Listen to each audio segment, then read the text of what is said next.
आइए श्री राम कथा की ओर चलते हैं। निषाद राज प्रभु को देख देख करके विकल हो रहा है। जहां लक्ष्मण जी वीरासन में विराजमान है, लक्ष्मण जी के निकट आए और लक्ष्मण जी से निषाद ने कहा कि मेरे प्रभु कितने सुकुमार सुकोमल हैं। आज कैकेयी की कुटिलता के कारण मेरे प्रभु को पत्तों की सैया पर शयन करना पड़ रहा है। विदेही जानकी मैया कितनी सुकुमार सुकोमल है, जिनके चरणों में पुष्पों का पराग चुभता था। आज हमारी विदेही जानकी मैया पत्तों की सैया पर शयन कर रही है। सौतेली माँ की कुटिलता के कारण लक्ष्मण जी ने विचार किया कि निषाद अभी अभी मिला है और कैकेयी माँ आकर है तो मेरी माँ कैसी भी हो, घर की बात घर में ही रहे तो ज्यादा अच्छा है। तो ये ऐसा वैसा कुछ न कह पाए तो लक्ष्मण जी ने कहा निषाद के कंधे पर हाथ रखते हुए कि भैया इसमें किसी का दोष नहीं है। देखिए लक्ष्मण जी ने निषाद राजगोई को भैया कहा कि भैया इसमें किसी का दोष नहीं है। जीव जैसे कर्म करता है वैसे ही फल प्राप्त होता है। एक कर्मों की गति है। को न काव सुख दत्त कर दाता और निज कृत्य कर्म भोग सब गाता। न कोई किसी को सुख देता है, न कोई किसी को सुख देता है, न दुख देता है। ये तो कर्मों की गति है।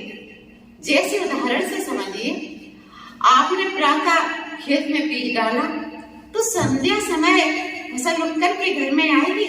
नहीं आएगी। इसी प्रकार से आज आप बीज डालोगे तो 6 महीना बाद फसल उठ करके आएगी। इसी प्रकार से कर्म होते हैं। सत्य कर्म करोगे तो पुण्य के रूप में परिणत होंगे और कर्म करोगे तो पाप के रूप में परिणत होंगे। जैसे जीव कर्म करता है और कई जन्मों के कर्म होते हैं। वो ये कहे कि इस जन्म में तो मैंने बहुत अच्छे कर्म किए हैं, फिर हमको ये दुख क्यों भोगना पड़ रहा है? तो कई जन्मों के कर्म होते हैं, पाप पुण्य के रूप में परिणत होते हैं इकट्ठे होकर के। लक्ष्मण जी ने कहा कि मेरे प्रभु तो सर्वशक्तिमान है, विरकटी विलास सृष्टि लय होई। मेरे प्रभु जरा सी भी तिरछी विरकुटी कर दे तो सारे संसार का लय हो जाए। ये सर्वशक्तिमान है। वो निर्गुण निराकार ब्रह्म सगुण साकार के रूप में आए। भक्तों को सुख देने के लिए, पापियों का उद्धार करने के लिए, धरनी का दुख दूर करने के लिए मेरे प्रभु इस तरह अग्नि पर आए, सुख देने के लिए, आनंदित करने के लिए। कहती है वहीं पर केवट प्रभु की सुरक्षा बैठा था। केवट ने ये सुना तो मन ही मन विचार करने लगा कि मेरे प्रभु आज चल करके मेरे घर आए हैं, कितना सुंदर मौका है। ये मौका मैं हाथ से नहीं गवाऊंगा। ये विचार करके निषाद राजगोई के दरवाजे पर आज प्रातः केवट पहुंच गया। क्योंकि एक बार निषाद राजगोई ने केवट को वचन दिया था। केवट ने कोई अच्छा काम किया था कि मांग लो कुछ। तो केवट ने कहा था निषाद राजगोई से कि मेरा वचन आपके पास धरोहर के रूप में रखा है, जब मौका आएगा तब मैं इस वचन को मांगूंगा। आज विचार कर रहा है केवट कि मौका वो आ गया है उस वचन को मांगने के लिए। और निषाद राजगोई के दरवाजे पर पहुंचा, हाथ जोड़कर के निषाद राजगोई को प्रणाम किया। क्योंकि निषाद राजगोई केवटों के मल्लाह के राजा हैं, तो हाथ जोड़ करके प्रणाम किया और निषाद राजगोई से कहा कि जो आपने मुझको वचन दिया था उस वचन को मांगने का आज मौका आ गया। आज इस वचन को मैं मांगने के लिए आया हूँ। निषाद राजगोई ने हंसते हुए कहा कि मांगिए, क्या मांगना चाहते हो? तो केवट ने कहा कि आज मेरी नाव के अलावा किसी की नाव गंगा जी के तट पर नहीं रहेगी। निषाद ने कहा ठीक है। और केवट ने कहा कि मैं प्रभु को कैसे भी पार कराऊं गंगा जी, आप बीच में बोलोगे नहीं। निषाद ने कहा ठीक है। तो इधर देखिए मेरे प्रभु ने उमर का दूध मंगाया है। उमर के दूध जटाएं, अलका बलियां, सुंदर सुंदर केस जटाओं के रूप में परिणत किए। जब ये सुमंत जी ने देखा तो सुमंत जी देख करके विकल हो उठे। सुमंत जी जाकर के प्रभु के चरणों में गिर गए, हाथ जोड़ करके प्रभु के चरणों में बैठे, विकल होकर के फूट फूट करके सुमंत जी रो रहे हैं। सुमंत जी ने प्रभु से कहा कि जब मैं चला था भवन से तो महाराज ने मुझसे कहा था कि सुमंत जाइए मेरे रथ को ले जाइए और हमारे रथ में बिठा करके 2-4 दिन वन प्रदेश घुमा करके वापस ले आएंगे। फिर महाराज ने पीछे से ये भी कहा था कि मैं राम का स्वभाव अच्छी तरह जानता हूँ, मेरा राम वापस नहीं आएगा, लेकिन विधेयी जानकी जी को वापस ले आना, वो महलों में सबके जीने का अवलंब बनेगी। तो प्रभु ने जानकी जी की ओर देखा, जानकी जी ने दौड़ करके प्रभु श्री राम के चरण पकड़ लिए और धीरे से प्रभु से कहा कि प्रभु ये बताइए, आप किसी से कहिए कि आप जाइए और अपनी छाया को यहीं छोड़ जाइए, तो संभव हो सकता है।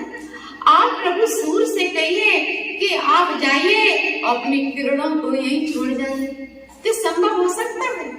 आप चंद्रमा से कहिए कि आप जाइए और अपनी चांदनी को यहीं छोड़ जाइए, तो संभव हो सकता है। प्रभु समझ गए कि क्या कहना चाहते हैं। प्रभु ने सुमंत जी से हाथ जोड़ करके आज्ञा आगे जाने की और सुमंत जी से कहा कि आप अवश्य वापस जाएं, हमारा आपका यहीं तक साथ था, अब यहाँ से मैं पैदल जाऊंगा और वन में भ्रमण करूंगा। सुमंत जी वहीं पर गंगा जी की रेती में बैठे बैठे विकल हो रहे हैं, रो रहे हैं। मेरे प्रभु आगे जा रहे हैं और देख रहे हैं, चारों तरफ दृष्टि घुमा रहे हैं, कहीं कोई नाव दिखाई दे जाए जो हमको गंगा जी पार करा दे। देखिए मेरे प्रभु ने एक पग में ऊपर के 7 लोग नाप लिए थे और दूसरे पग में नीचे के 7 लोग नाप लिए थे। तो गंगा जी लांघना मेरे प्रभु के लिए कोई असंभव था? नहीं, मेरे प्रभु एक पग उधर रखते गंगा जी पार कर जाते। लेकिन मेरे प्यारे प्रभु के लिए असंभव है तो भक्ति को लांघना संभव है।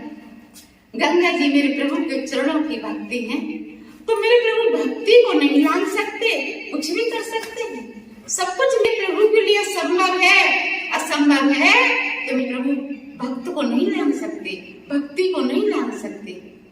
मेरे प्रभु चारों तरफ दृष्टि घुमा रहे हैं, कहीं कोई नाव दिखाई दे रही, तो गंगा जी ने दूर एक नाव दिखाई दी।